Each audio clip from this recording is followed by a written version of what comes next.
Boa noite. Você já imaginou como é a vida a 40 graus abaixo de zero? O inferno gelado da Sibéria é cenário de uma beleza surpreendente. Vamos conhecer o tigre siberiano em família, viajar em aviões fantásticos, pousar sobre o maior lago da Terra, congelado. Mais extenso do que a Bélgica, ele tem tanta água quanto todos os rios da bacia amazônica juntos, as mais puras e transparentes do planeta. Lobos, focas, um exército de renas e o povo que anda no gelo. Os nômades da Sibéria moram e viajam em casas sobre rodas cobertas com peles. O documentário A Vida no Extremo é uma produção francesa que o Globo Repórter exibe com exclusividade na TV aberta do Brasil.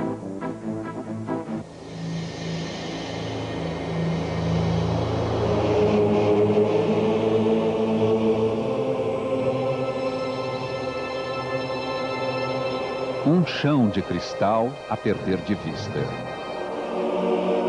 Só o nome já dá calafrios. A Sibéria é o inferno gelado. A fama deste lugar atravessou o planeta e atraiu a curiosidade destes cientistas. Preste atenção. Eles estão abrindo uma janela para um mundo de proporções gigantescas. Daqui a pouco, você vai saber para onde ela vai nos levar.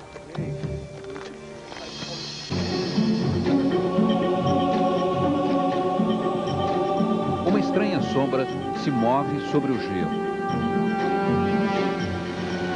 A primeira cor neste canto da Terra onde brilha o cinza.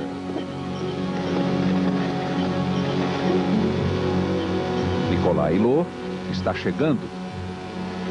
E vem num aparelho que acaba de ser inventado. Ele é o segundo piloto a testar esse protótipo de ultraleve, um avião Pluma, criação de um mago suíço apaixonado por voos. Uma asa voadora inflável com 10 metros de envergadura.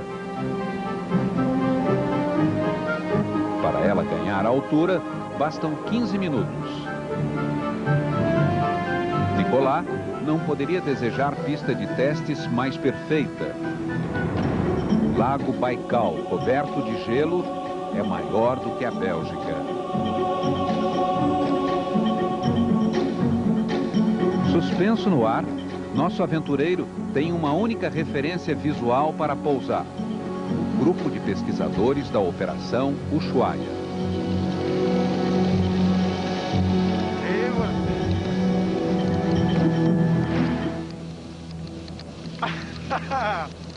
Quanto mede a placa de gelo?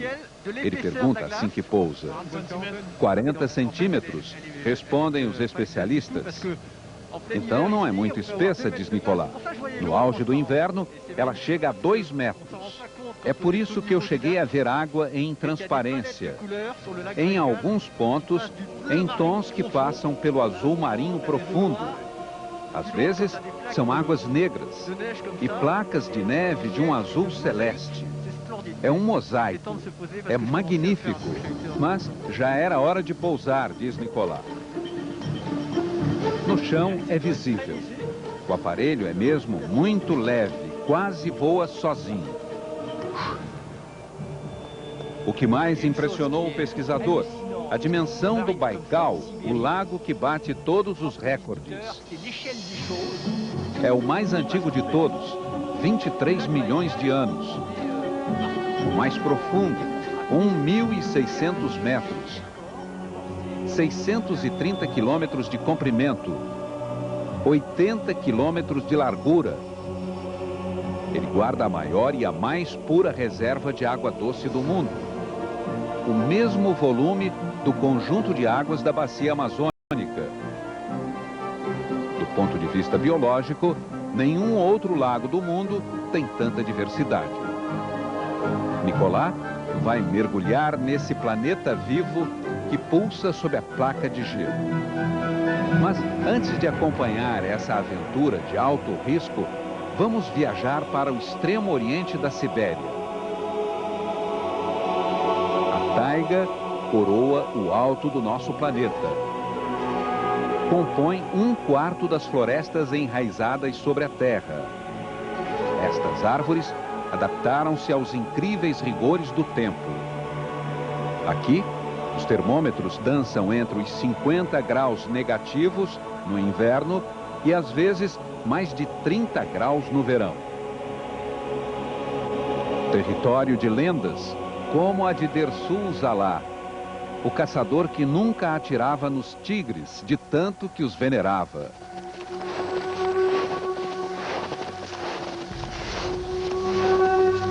Viktor Yudin é biólogo da Academia de Ciências Russa, responsável pelo programa de proteção ao tigre da Sibéria.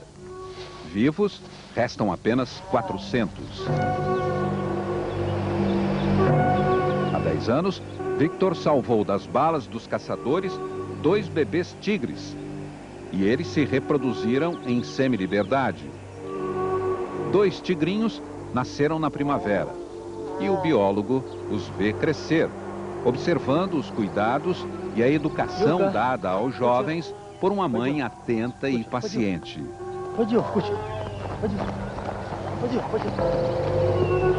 O cientista dedica uma paixão sem limites a esse extraordinário animal, que considera a criação suprema da natureza. Em 10 anos de convivência, ele aprendeu muito. Um trabalho impossível de se realizar na natureza. Este é um felino que nunca se deixa surpreender. A arte de seu movimento é quase mágica. Quando você vê um tigre, ele já te viu 1000 vezes. O tigre da Sibéria é incrivelmente bem adaptado ao frio e à neve. Quase 3 metros, 250 até 300 quilos de músculos, agilidade e força. A cada manhã, o cientista prepara o café de seus protegidos. Algumas dezenas de quilos de carne grosseiramente cortadas. Os golpes de machado não têm a força das mandíbulas do tigre, capazes de reduzir a pó um fêmur de cervo como se fosse o osso de um frango.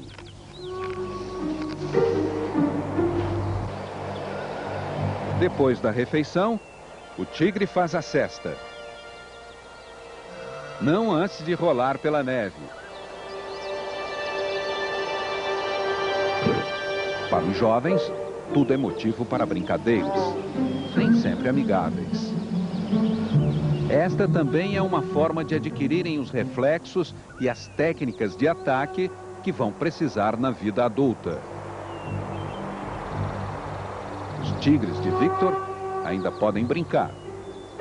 Por enquanto, estão longe dos perigos que ameaçam suas vidas. Mesmo protegida, a espécie corre o risco de desaparecer.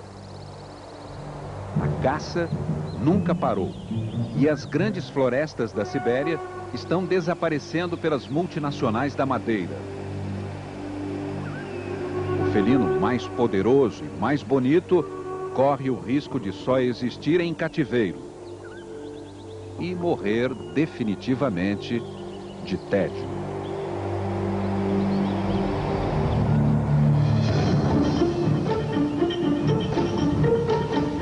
Um vento gelado varre a imensidão do lago Baikal e a Sibéria inteira. 30 graus abaixo de zero. Os especialistas da Operação Ushuaia trabalham em alerta máximo. Os primeiros a entrar na água vão preparar o esquema de segurança.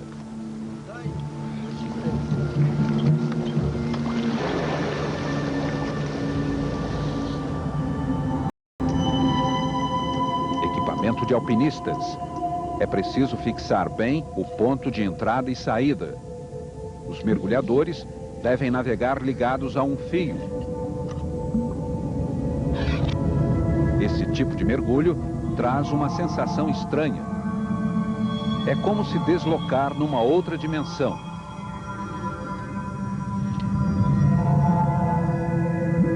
Sobre a cabeça dos pesquisadores, nuvens congeladas.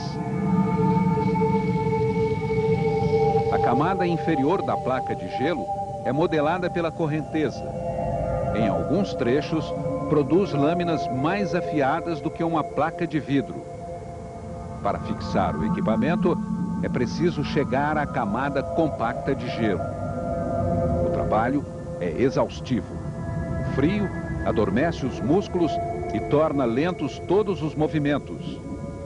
Nicolai e o biólogo Laurent Balesta esperam ansiosos. Último cuidado. Henri Garcia prende uma baliza luminosa para marcar o ponto de saída. O caminho finalmente está aberto e seguro. A grande viagem vai começar.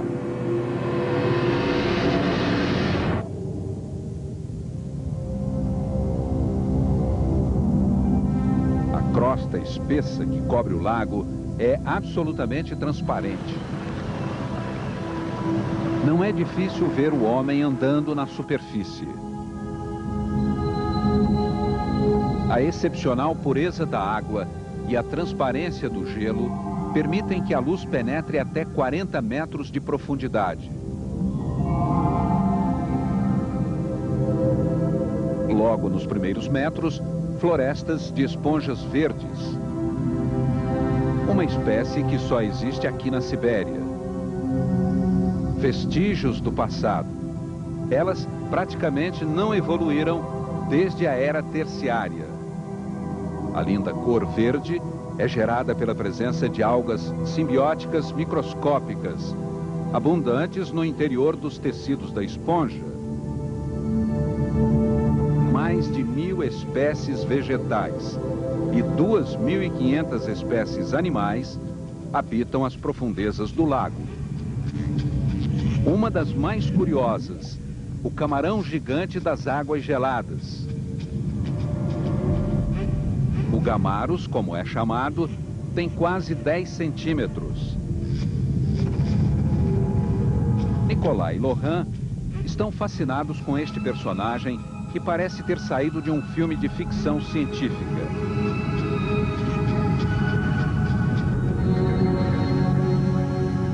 Já os cadoses são peixes encontrados em muitas outras águas do mundo.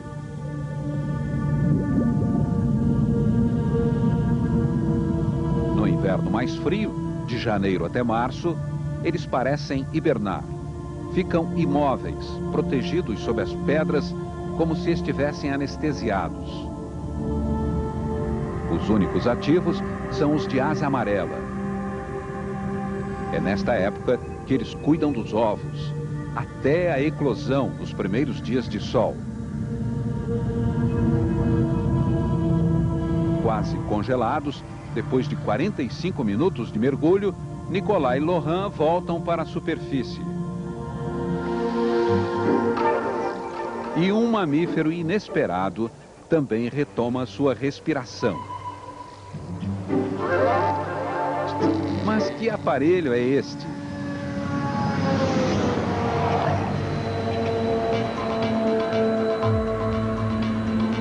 Um Ivolga, ainda em fase experimental. Construído por um engenheiro aeronáutico, ele pode sobrevoar o gigantesco lago tanto no inverno quanto no verão, a baixa altitude e velocidade reduzida. Hoje carrega o biólogo Eugene Baranov, que aproveita os testes para aprofundar seus estudos sobre a foca do Baikal.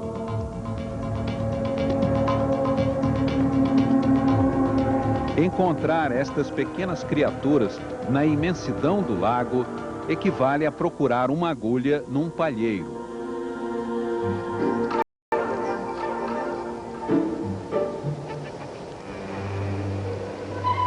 O animal, que deve ter 1 ano de idade, não parece perturbado com o biólogo.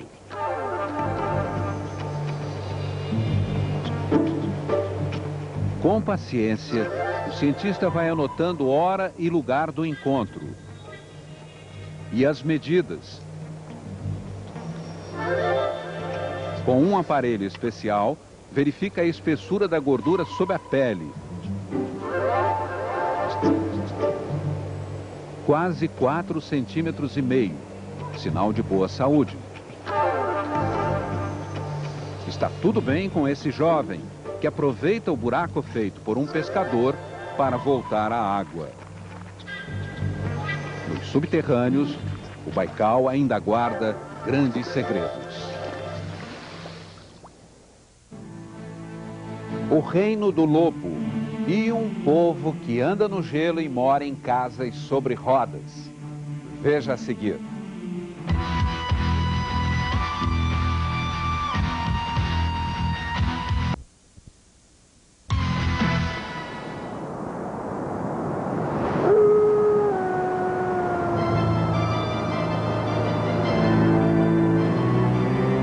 Estamos no reino do lobo.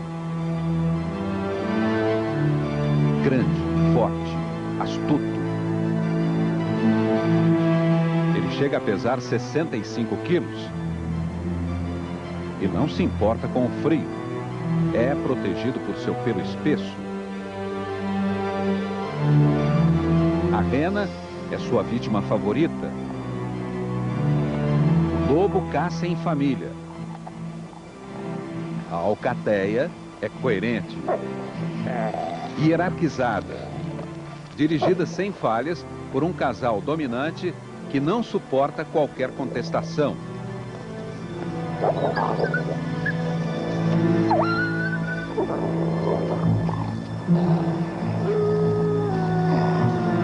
Os uivos são lendários. Ouvidos a 10 quilômetros de distância, eles gelam o sangue dos outros animais. E dos homens. Boris Titilo, um especialista em povos esquecidos da Sibéria Setentrional, desliza sobre a tundra imaculada. Com ele, Andrei, chefe de um grupo de nômades Nenets.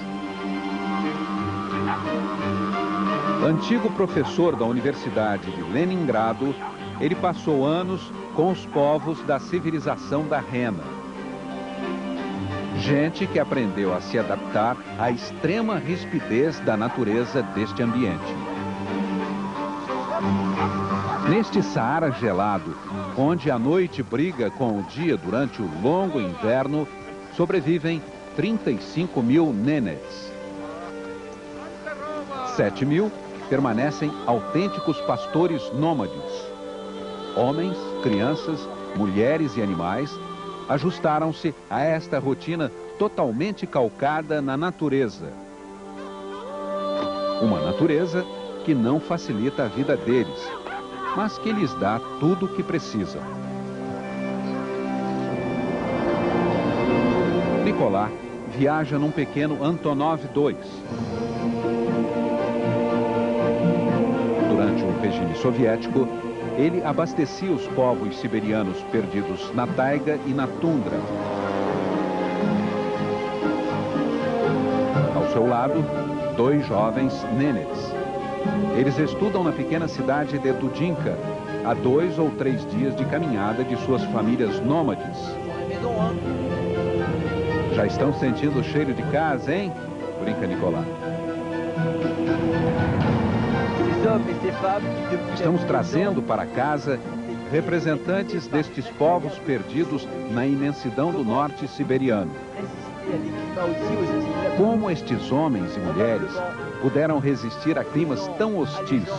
Pergunta o pesquisador. Provavelmente respeitando a natureza.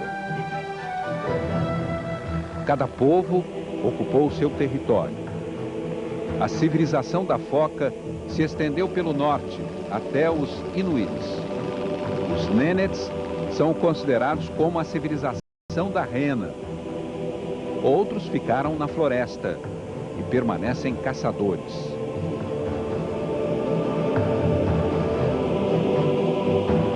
Sobre a tundra varrida pelo vento e pela neve, Os últimos representantes dos povos esquecidos do Círculo Polar vivem no meio de lugar nenhum. Nicolas vai encontrá-los. Sob as asas do avião, as terras imaculadas dos confins do Círculo Ártico.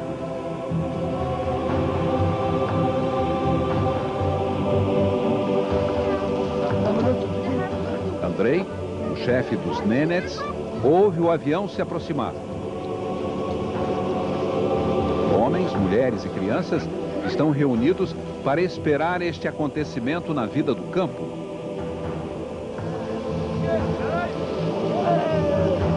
O pequeno Antonov, que tem o apelido de Anushka, é um vestígio da era soviética. Há alguns anos, quando os criadores de renas eram subvencionados, eles pousavam regularmente nestes territórios. Hoje, isso acabou. Os Nenets assumiram sua existência nômade sem nenhuma ajuda exterior.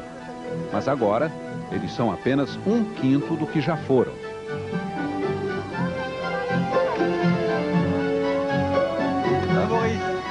Tudo bem, Boris? Nicolas é recebido com festa pelo amigo e pelo povo do frio. Do alto, ele diz: é difícil acreditar que pessoas consigam sobreviver neste deserto. Boris vai traduzindo a cada palavra para o ilustre visitante. Apresentado a Andrei, ele agradece a acolhida. Nicolas acha todos muito bonitos.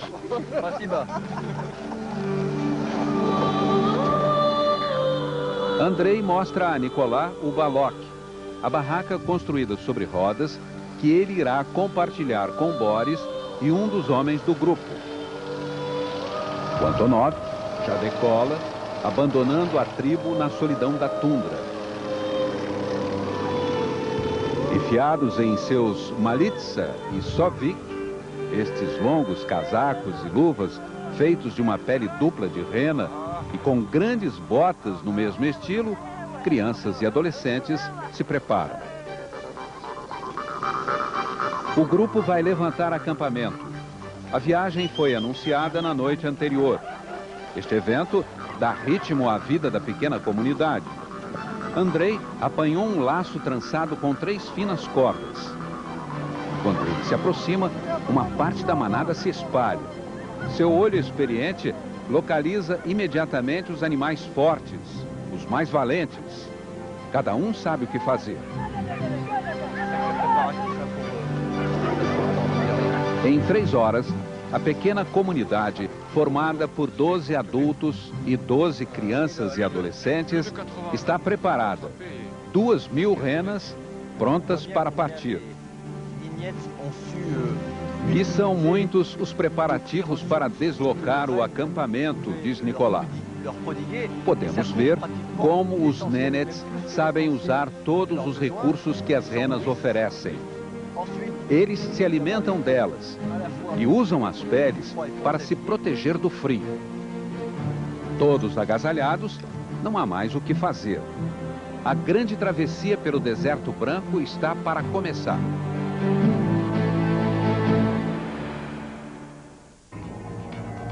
Como as crianças se protegem do frio de 40 graus negativos? Daqui a pouco. Aeroporto 1977 com Jack Lemmon, hoje em Intercine.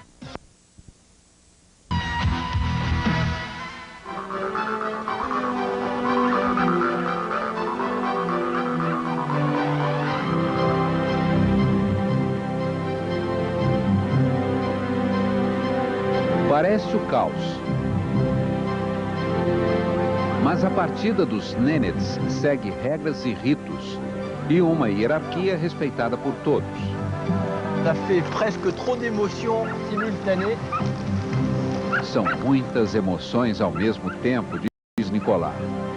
Participamos de um momento em que eles repetem a trajetória de seus ancestrais. Un moment de vie. Que viveram assim durante séculos e séculos. Nos ancêtres ont connu pendant des siècles et des siècles. C'est majestueux, vraiment. É realmente majestoso, responde Boris. Não é a primeira vez que viajo com eles, mas sempre fico incrivelmente emocionado. É uma experiência absolutamente inesquecível.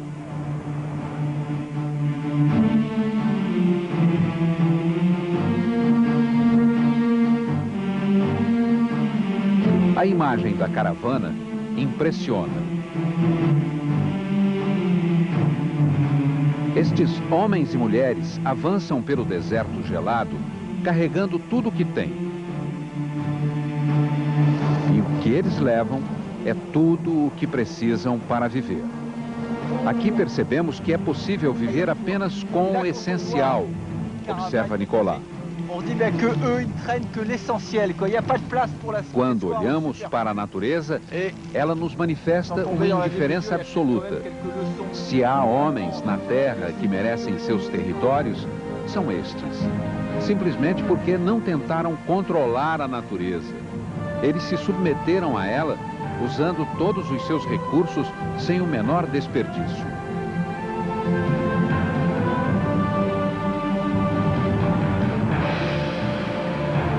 Na imensidão da tundra, a manada e as casas que andam parecem irreais. É março. O sol brilha, mas a temperatura é de 40 graus negativos.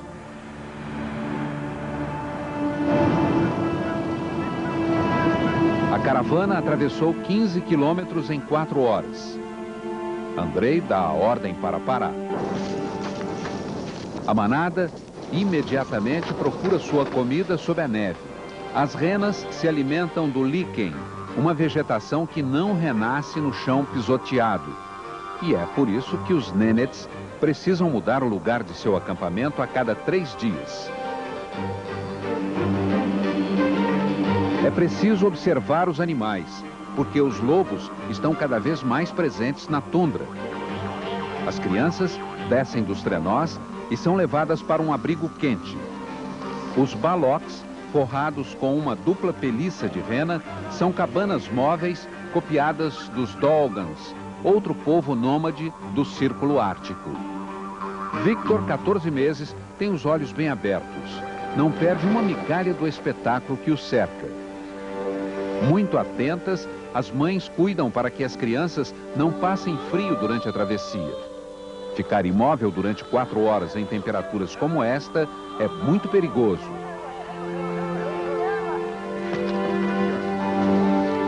Cada adulto tem a sua tarefa e é sempre imitado pelos mais jovens. A madeira é rara e preciosa. Seu uso tem que ser calculado com precisão. No deserto branco, a água é encontrada aos pedaços e está sempre à mão. E se a tundra é domínio do homem, a organização da vida comunitária sob a tenda é obra da mulher. Não há disputa, nem submissão, nem rivalidade entre os sexos. Só colaboração, indispensável à sobrevivência num universo tão difícil.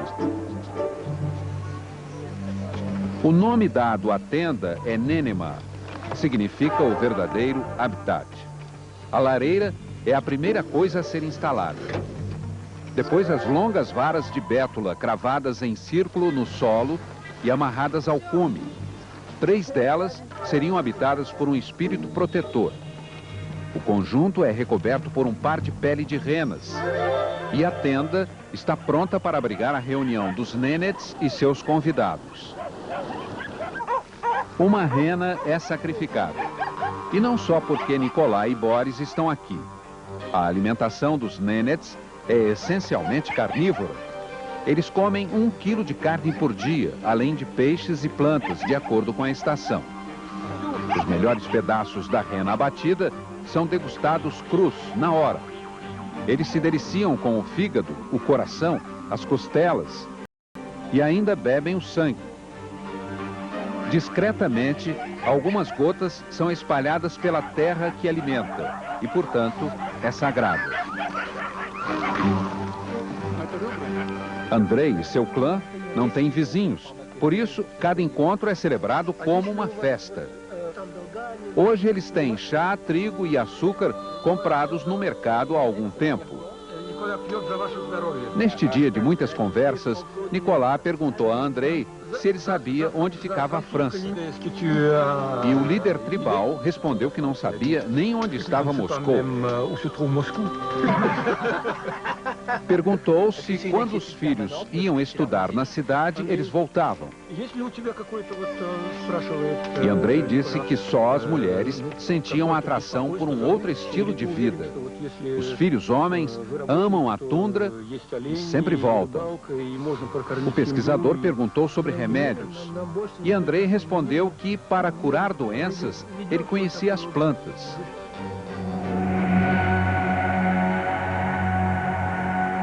Como seus ancestrais, ele se revelou um homem sem preocupações. E uma única certeza: a natureza dará tudo o que seu povo precisa. Uma estranha criatura resiste ao frio. E uma viagem de moto sobre o lago Baikal. Veja a seguir. Zorra Total, amanhã depois de América.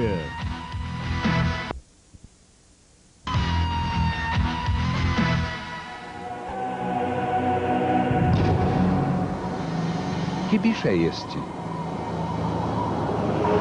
Nenhum outro animal é tão resistente ao frio. O touro almiscarado já existia no tempo dos mamutes. E até hoje não mudou em nada. De longe, coberta por uma camada de neve, a manada lembra um monte de rochas. Ao menor sinal de alerta, o bando se reagrupa em círculo. Uma tática para proteger as fêmeas e os jovens. Na frente da manada, o macho dominante dá o exemplo. Um capacete de chifres e ossos bem colocado diante do perigo.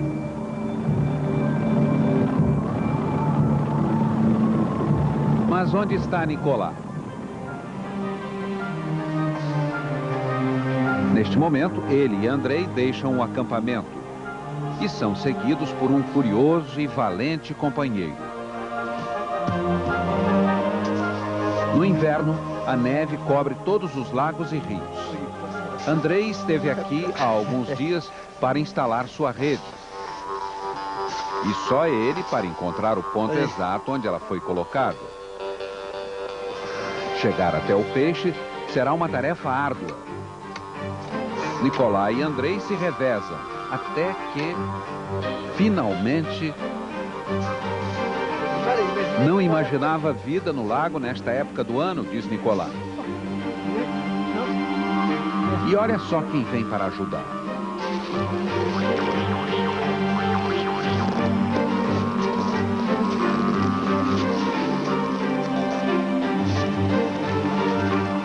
Quando os peixes chegam ao acampamento, já estão congelados. No abrigo do baloque, mais confortável do que a tenda, as mulheres trabalham as peles de renas. Uma arte.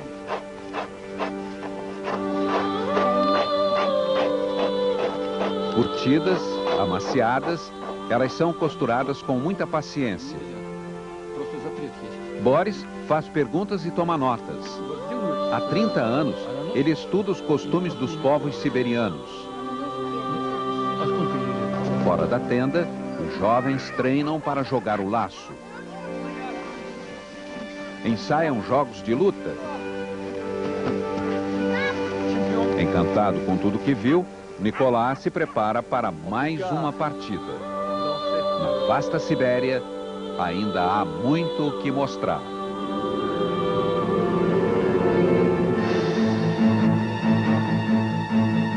Neste momento, a Sibéria parece mesmo uma pista de gelo sem fim.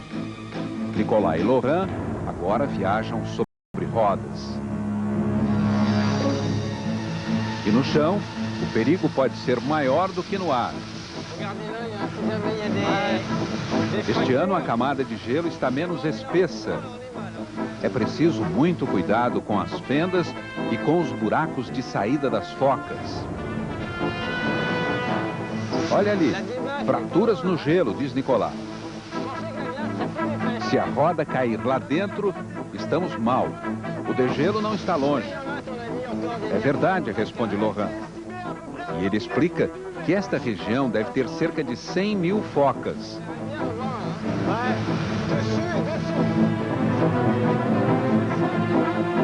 Esta é a época do nascimento dos filhotes. Às vezes, os bebês ficam escondidos no meio do gelo.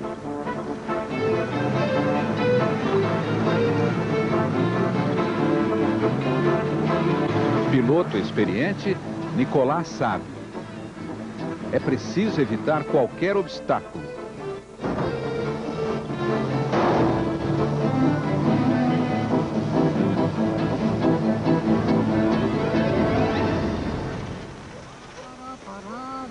Quem também viaja sobre rodas é o biólogo russo Vyacheslav Maximov. Uma vez por semana, pelo menos, ele pega sua velha bicicleta e pedala sobre o gelo vivo. Há 30 anos, ele estuda as águas deste lago atípico, alimentado por mais de 500 rios. Seu laboratório não impressiona. A 500 metros da borda do lago, ele se resume a 2 barracos de madeira instalados sobre o gelo. Quando vem o degelo, o cientista faz suas pesquisas em uma pequena barcaça. O mais interessante é o equipamento com que Maximov mede a pureza das águas. Com um guindaste, o cientista faz descer provetas nas profundezas do lago para colher amostras. O sistema é rústico, confiável e eficaz.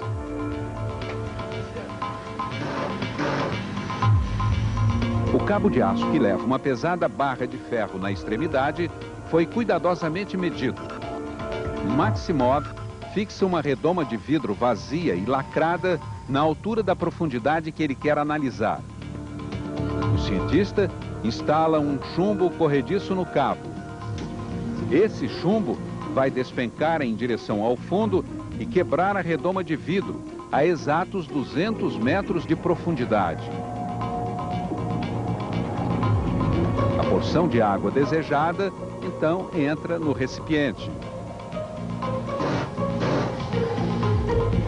E é recolhida pelo guindaste. Estas são amostras preciosas que atestam que a água do Baikal é das mais puras do mundo.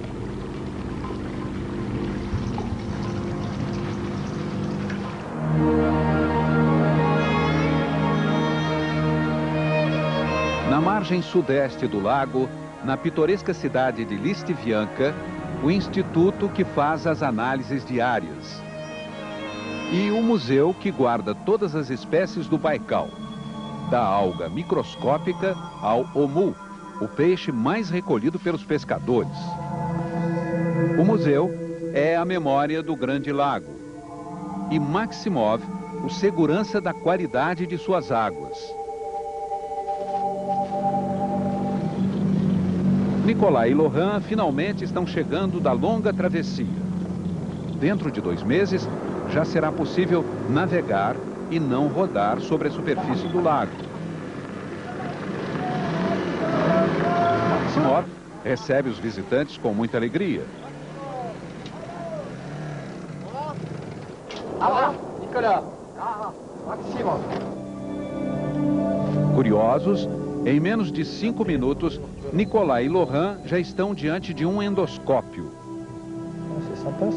Observam as estranhas criaturas vivas retiradas do Baikal. E que criaturas?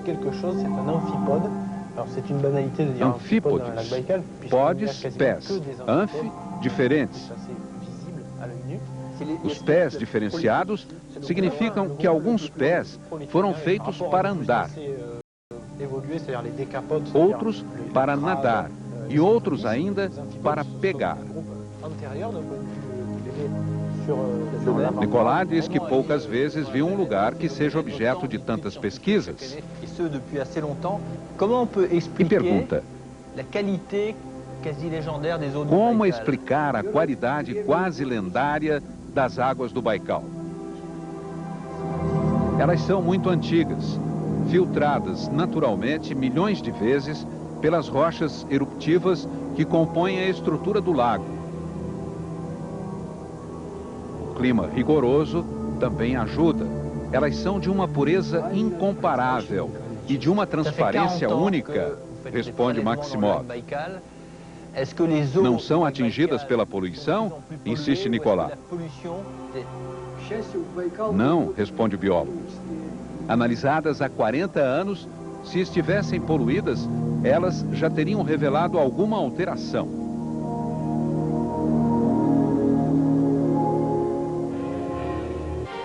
Buriates. Os primeiros habitantes das bordas do lago oram em templos budistas.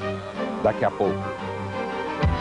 Carga pesada, hoje depois do Globo Repórter.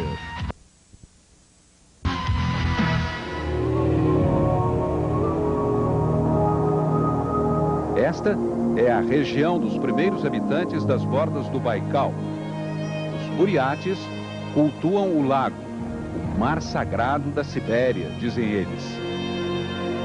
Xamanistas no lado oeste. Budistas nas bordas orientais. Os Buriates, a princípio, foram caçadores nômades. Mas muitos se tornaram sedentários. E para estes, o inverno é também a estação da pesca. Agora, são 4 rodas deslizando pela superfície congelada. Durante a Guerra Russo-Japonesa, até trilhos foram instalados sobre o gelo. Assim, 2.000 vagões, cheios de homens e munições, chegaram ao front. Mas as técnicas de pesca desse povo tão antigo não evoluiu nada.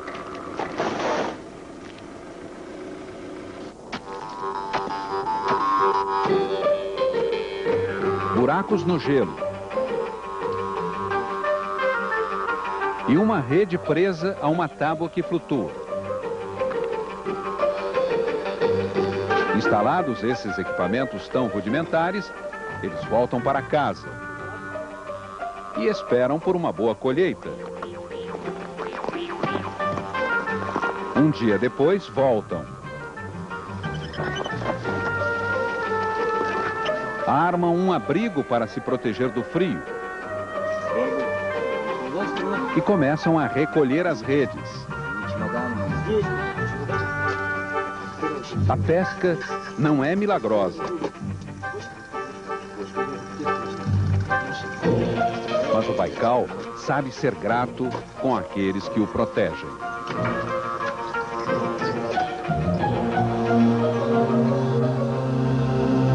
Depois da era soviética, um período de muita repressão religiosa, os Buriates podem tranquilamente cultuar o Dalai Lama.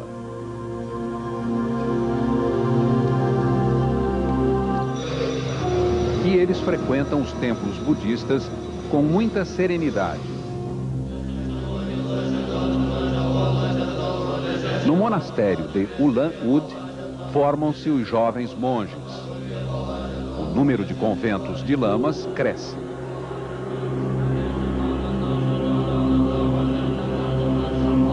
Os Buriates retomaram o caminho de sua identidade, quase perdida depois de tanto tempo de repressão.